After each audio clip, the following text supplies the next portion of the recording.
I think he invented the word orgastic, and he describes orgastic as the free flow of biological energy through us, completely unimpeded, unblocked. That's how we're absolutely designed. So there's no energy in the universe that's designed to not move. And then the other aspect of the life force. Okay, so sexual energy, the life force.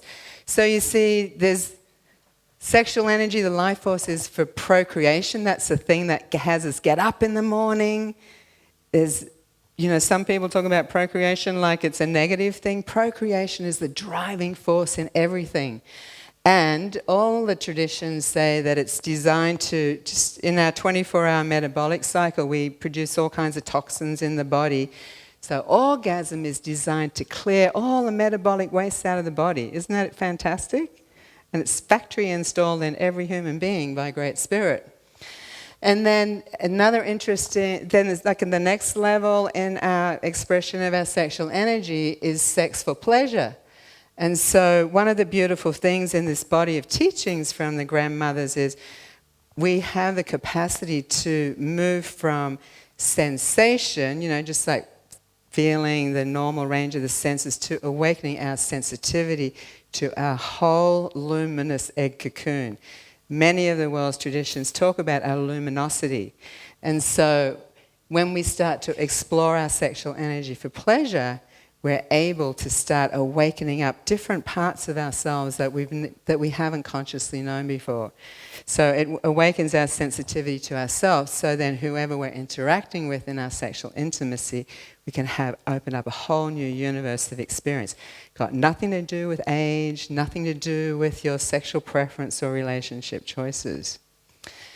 And so then the third aspect of our sexual energy, the life force, is eventually when we've explored fully for pleasure, then we can use it for awakening, illumination of the whole nervous system. Now some people call that kundalini, some traditions call it kundalini, but that's the full intensity of our sexual energy experienced in the body through the central nervous system.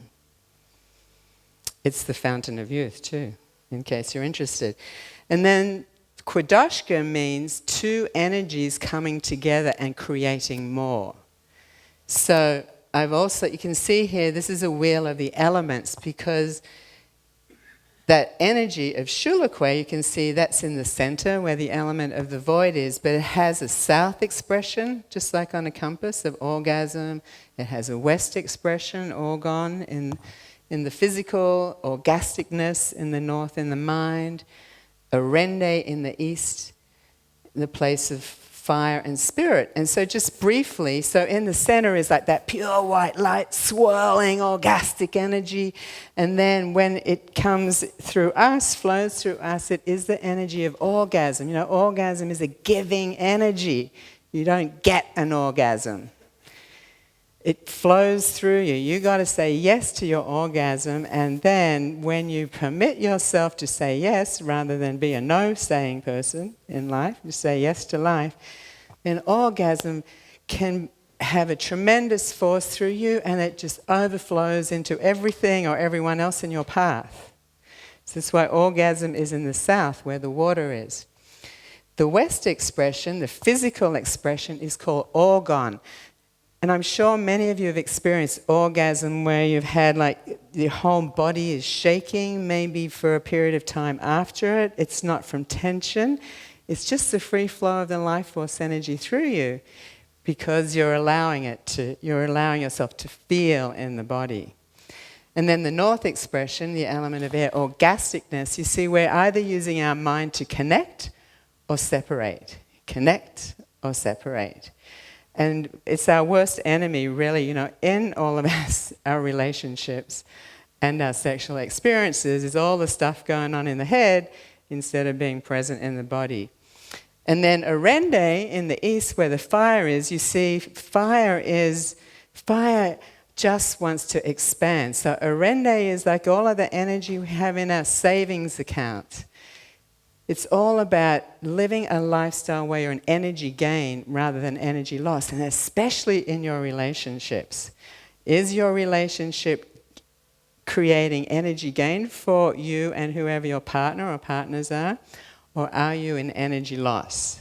The heart of intimacy, the essence of intimacy, is called the children's fire. Now, this is an interesting, incredibly empowering principle.